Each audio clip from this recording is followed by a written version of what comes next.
Cuman ceritanya juga jelek juga ya. Ntar lu ngomong sama bini lu gimana ya? Kenapa? Kenapa lu beli ini mobil ya? Cat, kalau catnya sampai kusem, itu bukan berarti dijemur, bro. Gua nggak pernah lihat mobil yang hanya catnya dijemur aja, catnya bisa kusem. Itu udah pas baru aja beli mobil, dan mobilnya itu Lancer Evo. Anjir. Yang full spec. Anjir, ada NOS-nya. Bapaknya siapa, men? Akbar Rais. Lu tahu nggak harga NOS ketika lu pencet cus sampai habis itu berapa? Cari bengkel mobil yang tepat, ayo ke Dokter Mobil aja. Jujur, cepat dan juga lengkap, ayo ke Dokter Mobil aja. Kualitas yang terbaik, harga juga bersahabat. Percayalah, di Dokter Mobil pasti beres. Cerita mobilku 4. Nah, lu belum keren kalau nggak pernah nyobain Xenia. Ini cerita mobilku lumayan laku juga nih ya, dan orang-orang suka banget cerita mobil-mobilnya. Kalau lu orang mau cerita tentang mobil-mobil lu, silahkan ketik di kolom komentar di bawah ini. Rifki, cerita mobilku dulu pertama Xenia Matic 2012. Zaman itu gue masih ngerasa keren karena punya mobil dan dibawa ke sekolah. Ya dong. Singkat cerita, gue dulu berusaha saing-saingan sama Galen punya bapaknya untuk mendapatkan cewek yang paling cakep di sekolah. Waduh.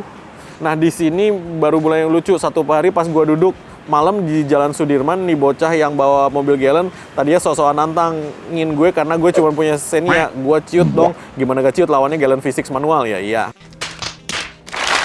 Xenia nggak bisa lawan, bro. Ya akhirnya gue berunding lah sama, ditunggu 1 minggu lagi ketika kita bertemu di sini dengan syarat siapa yang bisa menang bakal jauhin itu cewek. Dah tuh sekitar 3-6 hari lagi, gue hampir stres cari pinjaman mobil kemana-mana. Si cewek primadona tadinya nyamperin gue, katanya bapaknya baru aja beli mobil dan mobilnya itu Lancer Evo. Anjir.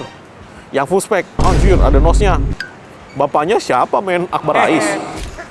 Kata si cewek gini, Kiki lu lebih ganteng, jangan mau kalah lah dia. Gue risih sebenarnya selama dia tolong menangin, kayaknya gue di situ gue meledak-ledak dong. Belum apa-apa dia udah milih gue duluan. H-2 gue samperin tuh bocah, akhirnya kita adu. Ya inget banget, gue minggu malam itu start track panjang kalau nggak salah 501, gue udah pede menang, Lancernya menggebu-gebu. Hasilnya gue menang tipis, padahal udah gue tembak NOS, tapi gak apa-apa, tipis asal menang. Selesainya dari sana gue dapet tuh cewek.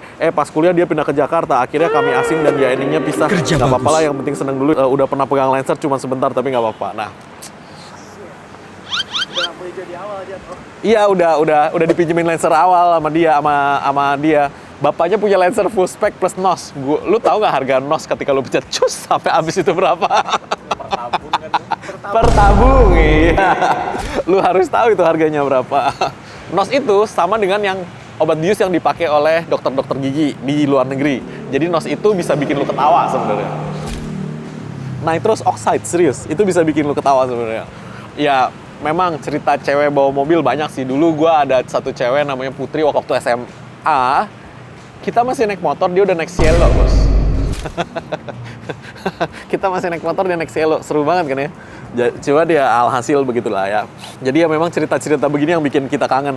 Hari ini makanya bro, lu beli bro tuh Evo, ya kan? Jadi lu pajangin nih. Dulu, nih mobil pernah dipinjemin sama calon cewek nih, gitu kan. Cuman ceritanya juga jelek juga ya. Ntar lu ngomong sama bini lu gimana ya? Kenapa lu beli ini mobil ya?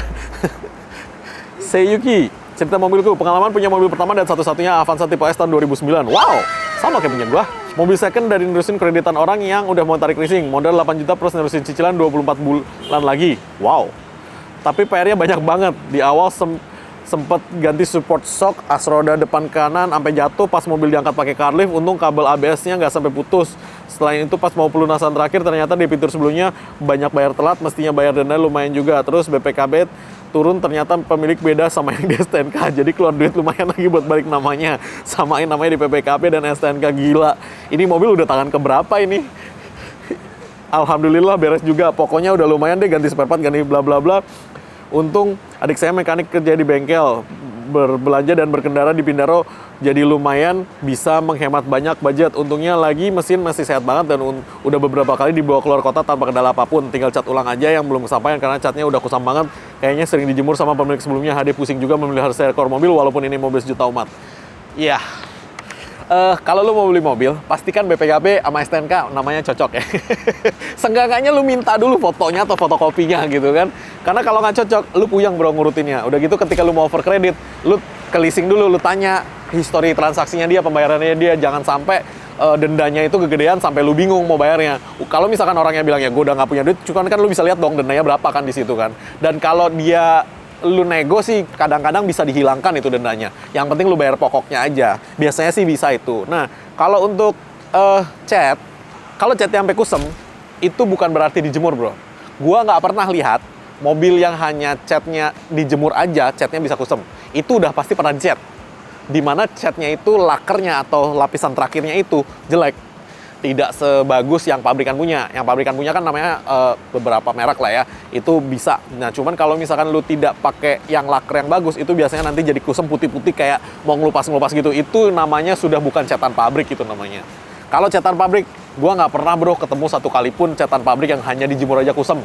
Avanza gua tahun 2009 juga, sampai sekarang masih ada, masih pakai cat, masih original. Ini baru kemarin gua perbaikin lagi cat-catnya. Itu pun sampai sekarang nggak pernah kusem bro. Bener-bener nggak pernah kusem. Itu kejemur, ke apa ya. Pokoknya ini mobil kerja keras. Tapi memang engine-nya jangan lu tanya. Badak. Badak banget. M. Rizky Adita, cerita mobilku. Yang ganteng, makasih. Gue punya mobil Xenia 2013 akhir manual yang beli baru sampai sekarang udah dipakai untuk kerja mudik tipis-tipis, perawatan cuman ganti oli mesin, oli transmisi, kampas rem, dan kampas kopling. Kira-kira ada saran untuk servis mesin apa saja yang harus di-tune up? Semua juga jawab, ya ini mah bukan cerita mobil. Ya lu tune up aja, udah pasti. Tune up AC gitu kan, oli-olinya semua lu ganti. Gimana sih? Ada musim, cerita mobilku dulu pas sama dengan nyokap punya mobil dinas Avanza manual. Lupa tipe apa, terus gue pergi acara sambutan gitu sama supir nyokap. Nah, gue ngide waktu itu bawa mobil. Pas di tempat acara, gue bilang sama supir nyokap, om, mau nyoba bawa. Dikasih gue coba. Gue waktu itu nggak tahu cara bawa mobil, anjir. Alhasil tuh mobil jalan hampir kagak direm sekitar 15 meter. Sampai tugasnya bawa mau gue lepas. Ya, hati-hati ya Pak ya. Kalau mau belajar mobil, belajarlah di tempat yang benar. Jangan sampai nanti lu nyesel. Tian Setiawan, cerita mobilku. Di tahun 2022, saya beli mobil second Suzuki Karimun kotak yang unik. Yang lagi saya belum bisa nyupir, ini mungkin dinamakan seni tiada henti. Pertanyaan nyasar. Iya, nyasar banget. Didi Sitepu, cerita mobilku. Pernah bawa cewek pakai Daihatsu Taruna, kipasnya kenceng, dinginnya kagak. Habis itu tuas sennya patah. Ditanya ke bengkel harus inden lama ke Jakarta, sedangkan posisi saya di Sumatera Utara. Anjir. Nasib banget. Tapi itu cewek boleh lu kawinin bro, kalau dia masih mau bro. Erik Alfiano Pratama, cerita mobilku dulu pas 2018 bokap saya bawa Avanza 1500 S manual 2010. Pas mau jalan ke puncak awal mampir minimarket, tiba-tiba mesinnya malah mati, dihidupin nggak mau. Temperaturnya juga masih setengah dan didiamin dan jajan di minimarket. Setelah 10 menitan dicoba nyalain lagi, bisa. Nah ternyata di tol ambil jalur kanan mau ke arah puncak kecepatan 100 km per jam, tiba-tiba mobilnya mati sendiri, temperaturnya masih setengah dan terpaksa berhenti di jalur paling kanan. Ngedorong, untung dibantu pengendara lain di belakang buat ngedorongin. Pas didorong lagi sambil masuk gigi, ternyata manjur bisa hidup lagi. Oke. Kalau mesinnya nyala mati begitu dan masih mau nyala mati, itu sih electrical. Biasanya ada relay yang panas atau ada sesuatu, ya nggak ke-ground dengan benar, itu juga bisa. Ada beberapa part yang memang ketika dia panas dia mati. Nah itu harus dicekin itu bro ke bengkel. Itu didiemin 10 menit mati, nyala lagi tuh. Cuman ya nanti mati lagi tuh begitu. Oke. Jadi kalau lu punya cerita mesum, cerita semangat, cerita tentang mantan pacar, cerita tentang calon pacar, boleh diceritakan tentang cerita mobilku di kolom komentar bawah ini, oke? Thank you. Jangan lupa subscribe, like, dan komen di YouTube kami. Thanks.